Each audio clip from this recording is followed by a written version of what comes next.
They left me at a gas station. No text. No call. Just laughter echoing from the highway. I watched their car disappear around the corner while holding a bottle of water I had just paid for. I waited a few seconds, thinking it was a prank. 5 minutes passed. Then 10. The car never came back. I stood there, bags under my eyes, arms shaking slightly, not from fear, but from something colder, realization. This wasn't forgetfulness. It was a decision. A waitress inside the attached diner gave me a look that said she'd seen girls like me before. The ones trying to look strong while their world cracked quietly underneath. She asked if I needed anything. I shook my head. What I needed couldn't be found on a menu. They didn't abandon me in a fight. There was no screaming, no dramatic exit. Just a casual stop, to use the bathroom, and then they were gone. Rachel had even smirked before I stepped out. "Let's see if she can handle herself," she said, loud enough for the others to hear, and laughed. I checked my phone. No signal. Of course. They'd planned it well. A rural gas station just off the main road, too far from any bus stop. Close enough to feel cruel. Far enough to feel calculated. This wasn't the first time they turned my pain into a game. But this time, they left a scar visible to strangers. I could feel it every time someone glanced at me, pitiful, confused. What kind of family does that to someone? Mine, the Carters. I sat in a booth with cracked red leather seats and counted every minute like a punishment. Maybe they wanted me to beg. Maybe they thought I'd call crying. That I'd chase them, like I always did. But I didn't. I couldn't. I wasn't shocked they left. I was shocked at how unsurprised I felt, because when your whole life is being the forgotten one, the punchline, the problem, eventually, abandonment doesn't feel like a twist. It feels like the final confirmation. They used to leave me out of photos. Out of plans. Out of conversations. This time, they just did it with 4 wheels and a tank full of gas. Rachel would probably post something sarcastic soon. Something like, "One less drama queen on the trip." My mother would say she needed space. And my father? He'd pretend it was all harmless. He always does, but I wasn't going to give them what they expected. No screaming. No begging, just silence, the kind that makes people nervous, because something broke inside me that day, and I wasn't going to fix it for them. There were 4 chairs at our dinner table, but mine always felt optional. My mother, Diane, served Rachel first, even when I had cooked the meal. My father chuckled when Rachel made jokes about me, and if I ever protested, he'd shake his head and say, "You really can't take a joke, can you?" Growing up, Rachel was the star. She danced in the living room, wore our mother's lipstick at 6, and everyone clapped. When I brought home spelling bee trophies, they barely looked up. "Well, you're supposed to be the smart one," Diane said once, while refilling Rachel's lemonade. They liked me quiet, useful, predictable. I did the laundry while Rachel got to rest for her recital. I vacuumed before guests came over, and if I ever looked tired, my mother would say, "Don't be so dramatic, Emily." Rachel got compliments. I got responsibilities. On my 17th birthday, they forgot the cake. Rachel had a cheer competition that day. "We'll celebrate later," they promised. They never did. She won 2nd place and they threw her a party the next weekend. I handed out snacks. No one noticed I didn't smile once. Every Christmas, Rachel got gifts that sparkled. Jewelry. New phones. One year, she got a car. I got socks. And silence. I remember watching her hug Dad while he handed her the keys. He looked proud. He'd never looked at me like that, not once. Diane never yelled. That was her skill. Her punishments came in cold stares and carefully chosen silences. She could ignore me for days without blinking. And when I finally broke down, she'd sigh and whisper, "You're exhausting." That hurt more than shouting ever could. I started learning to disappear. I got used to being the one behind the camera, not in the photo. I smiled in family pictures, but something in me had stopped hoping. I didn't expect fairness anymore. I just wanted them to see me as human. Rachel called me the serious one, as if it were a flaw. She once told her friends, "Emily always looks like someone stole her dream." They laughed. I laughed, too. But that night, I cried in the bathroom with the water running. Even in school, teachers said I was mature for my age. But it wasn't maturity. It was silence. The kind you learn when your words never matter. The kind that becomes armor, until you can't take it off even when you're alone. I left home at 19 for college, thinking space would fix it. But space doesn't heal what's been embedded. My visits became shorter. Less frequent. They noticed. But only enough to say, "Don't be a stranger." Not enough to ask why I always looked tired when I left. They never apologized. Not once. Not even when Rachel posted that video mocking the way I speak, Emily and her encyclopedia brain. She called it. The video went viral in her college circle. I asked her to take it down. She said, "It's just a joke." Still, I showed up for birthdays. For holidays. For Rachel's graduation. I sat in the back, clapping. No one saved me a seat. No one introduced me. And when I left early, no one noticed that it wasn't hatred. That would have been easier. It was indifference, sharp and practiced. The kind that drains you slowly, year after year, until you start questioning your own reflection. I stayed because I wanted to be the daughter they could finally love. I worked hard, said yes to everything, stayed polite. I thought maybe, one day, they'd look at me like I mattered. Instead, they left me at a gas station. The first time they laughed at me in public, I pretended it didn't matter. We were at a family friend's barbecue, and Rachel told the story about how I used to correct everyone's grammar like a little robot. She mimicked my voice, tilted her head, and everyone burst into laughter. Including my mother. Including my father. I smiled. But it wasn't real. I excused myself and sat on the porch for 30 minutes. Not one of them came to check. When I walked back inside, they had already served dessert without me. Rachel looked at me and said, "Oh, you're still here?" They always framed it as humor.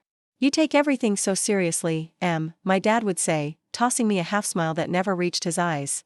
But the jokes always had the same target. And I was getting tired of being the family's running gag. Rachel's birthday dinner was another warning sign. At the restaurant, she stood up to make a toast and said, "Thanks to Mom, Dad, and even Emily, our family's honorary guest." The table erupted in laughter. Even the waiter chuckled. I clenched my fork so hard it left a mark on my palm. Later that night, Diane whispered, "Don't ruin the mood, Emily. It's her night." As if I hadn't just been publicly humiliated with their blessing. As if silence was the price of belonging. They loved to paint me as uptight. "She doesn't drink, she doesn't dance, she doesn't smile," Rachel would say. But they never wondered why. They just mocked the version of me they created. The serious one. The cold one. The one who never fit. One Thanksgiving, I arrived. With a homemade pie. No one touched it. They passed around store-bought desserts instead. Rachel leaned over and said, "Maybe next time, just bring wine like a normal person." Everyone laughed again. My pie sat untouched the whole night. The silence after those moments was always the loudest. In the car ride home, I'd replay everything. Wondering if I was really the problem. Maybe I was too sensitive. Maybe I didn't know how to take a joke.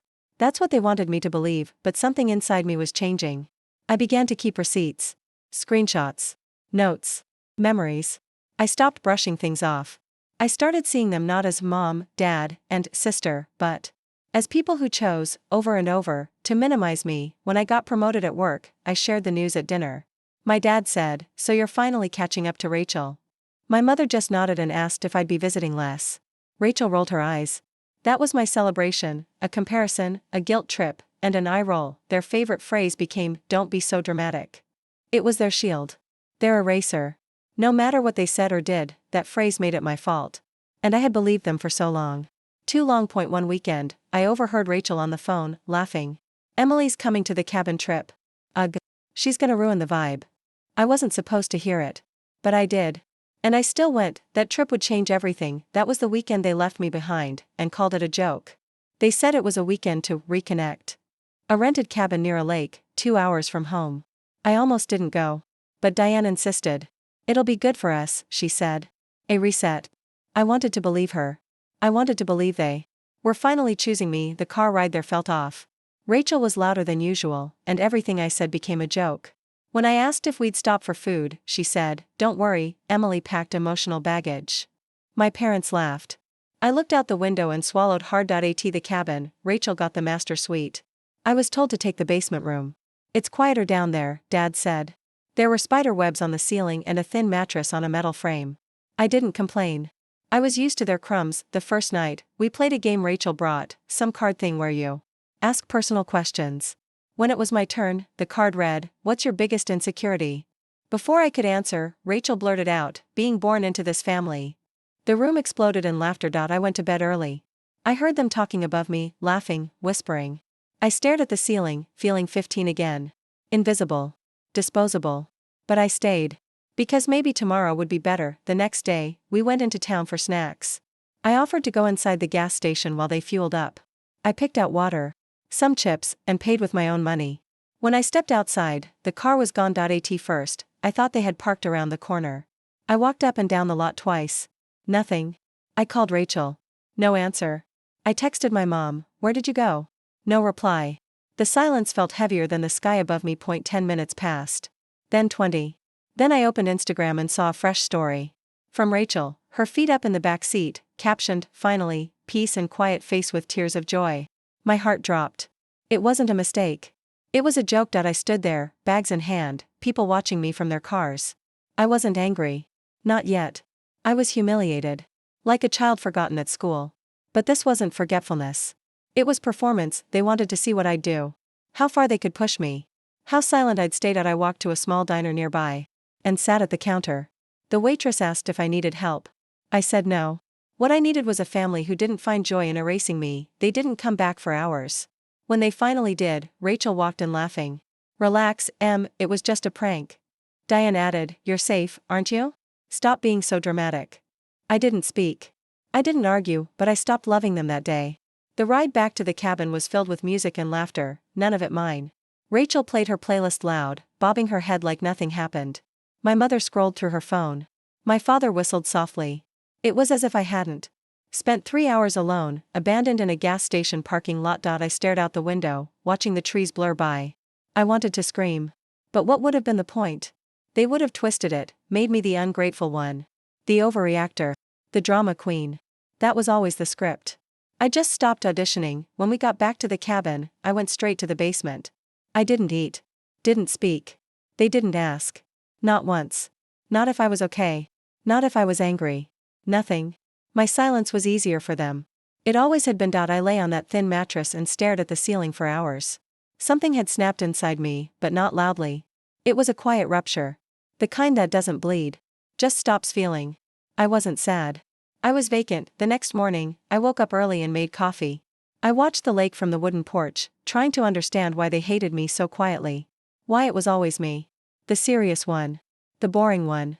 The one they didn't care enough to keep in the car. Rachel came out and said, "You good now?" I nodded. Not because I was good, but because there was nothing left to say.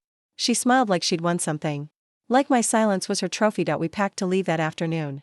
Diane made a point to say, "This trip was good for us." I almost laughed. Good for who? For Rachel, who got to perform. For them, who got to test my limits again. On the drive home, my father finally broke the silence. "Next time, let's keep the jokes light, okay?" It was the closest thing to accountability I'd ever get. And even that wasn't real. He wasn't apologizing. He was managing optics. Back at my apartment, I carried my own bags up the stairs. I closed the door, leaned against it, and let out a breath I didn't know I'd been holding. I didn't cry. I didn't scream. I just stood there, like a statue that had finally cracked. I didn't answer their messages for a week. Rachel sent a meme. Diane asked if I was still sulking. Mark wrote, "We good?" I stared at my phone for hours before deleting the group chat. At work, people said I seemed different. Calmer. More focused. They didn't know it was because something had died in me. Not a breakdown. A burial. That weekend, I sat with my journal and wrote a list. Not of what they did, but of what I'd no longer tolerate. At the top, in bold, being the joke. That's when I decided, if they wanted distance, I'd give it to them, but not the way they expected. It started with a slip. Rachel sent me a screenshot by mistake, meant for someone else. It was a group chat with her friends, titled, "Surviving the Emily Weekend." My name was in the last message. Can't believe she just sat there. Face with tears of joy. My stomach dropped. I scrolled up. They had been planning the gas station joke for days. "Let's make it memorable," Rachel had written. One friend replied, "What if you just leave her and see what she does?" Rachel responded with, "LMAO yes. Let's test her independence." The worst part wasn't the plan. It was Diane's reply. My own mother. "Just make sure she's somewhere safe. We don't want another scene like last Thanksgiving." My breath caught. She knew. She approved. I was an inconvenience they rehearsed around. I sat on my couch, shaking. I felt cold all over. The gas station. The laughter. The silence after. It wasn't spontaneous cruelty. It was scripted. Practiced. Signed off by the people who raised me. I opened Rachel's Instagram and rewatched her story, the one with her feet up and that cruel caption. "Finally, peace and quiet." The comments were filled with laughing emojis. One read, "I hope the drama queen didn't ruin the trip." Rachel replied, "Too late." Face with tears of joy. I started collecting everything. Screenshots. Messages. Photos. Every moment I had dismissed. Every dig. Every post. It all fit now. This wasn't just a toxic dynamic. This was sustained emotional cruelty masked as humor. And no one had ever stopped it. That night, I opened my old laptop. I found emails from Diane, years ago, saying things like, "Please don't start something during Rachel's graduation." Or, "Let's not make the holiday about your feelings." I'd forgotten how often I was asked to shrink. Even my father had sent messages once. "Try not to be difficult this weekend, please." Difficult. For existing. For asking to be treated like family. For having emotions they didn't want to deal with. I printed everything. I needed to see it. Needed to hold the proof that I hadn't imagined it all. The gaslighting had been so deep, I had questioned my own memory. But here it was, black and white. Cruelty in writing. The final piece was a voice note. Rachel laughing. Mocking my reaction.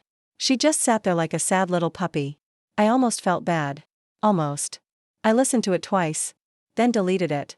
I didn't need her voice in my head anymore. I wasn't angry. I was done. That's when the idea came. Not revenge. Not drama. Something colder. Smarter. Quiet. They wanted to see what I'd do without them. I was about to show them. I didn't confront them. I didn't send the screenshots. I didn't scream. That would have made it easy for them, another meltdown, to laugh about. Instead, I disappeared. Slowly. Without explanation. Without sound. First, I blocked Rachel. No warning. Just gone. Then Diane. Then Mark. I deleted the group chat, archived every message, and changed my number. I didn't make a scene. I made a statement. At work, I asked for a transfer to our New York office. Quietly. I'd been hesitant before, afraid of being too far. But now, distance felt like power. I packed my apartment in silence, leaving nothing behind but old Christmas cards and erased voicemails. Before leaving, I mailed a package. One envelope. No note. Just copies of the screenshots, the messages, the jokes. I sent it to Diane's house. Registered. Signature required. I didn't need to be there when she opened it. I wanted her to see her own words. A week later. My phone rang from a private number. I let it go to voicemail. It was my father. "Emily, your mom's upset. We didn't mean. Can you just call back?" I didn't. I replayed his voice once. Then deleted it. Rachel posted a story days later. Just text on black. "Some people are too sensitive." That was her damage control. No name, no context. Just her usual veil of mockery. I let it sit there. I didn't respond, but others did, because I had sent copies to someone else too, Aunt Karen. The only relative who ever seemed to see through the act. She shared it. Quietly. Among the family. And slowly, the silence I'd carried for years began to shift. Messages came in from cousins. From old family friends. I had no idea. "I'm sorry you went through that. You didn't deserve it." I didn't need their pity. But their acknowledgement was a currency I'd never known. Rachel stopped posting for a while. Diane removed her comments section. Mark vanished into silence. Their control was built on the idea that no one would believe me. That I'd stay quiet forever, but I didn't yell. I just told the truth once and let it echo. I moved into a small apartment in Brooklyn. First night, I ate Chinese takeout on the floor. Alone. Happy. Free. No expectations. No waiting to be chosen. They haven't reached out since, and I don't think they will. In my new apartment, there's a photo on the shelf. It's not of my family. It's me, alone, standing in front of the Brooklyn Bridge, smiling with my eyes, not forced, not filtered. Just me. I took it on a Sunday morning. No one told me to smile. No one was watching. The silence that once felt like punishment now feels like peace. I don't check my phone nervously. I don't rehearse what to say to avoid triggering Diane's disapproval. I don't wait for Rachel's approval to feel like I exist. I changed my last name. Legally. I dropped Carter like a weight I'd been dragging since childhood. I took my grandmother's maiden name. The only woman who ever hugged me without conditions. It felt like rebirth. Like truth. At work, I earned a promotion. Not because I was trying to prove anything. But because I was finally free to be excellent without hiding my light for someone else's comfort. When my new boss asked about my family, I just smiled and said, "They're in the past." One evening, I got an email from Rachel. Just one line, "You really think you're better than us now?" I didn't reply. Not because I didn't have words. But because I didn't need to explain my healing to the ones who broke me. I've started writing again. Personal essays. Fiction.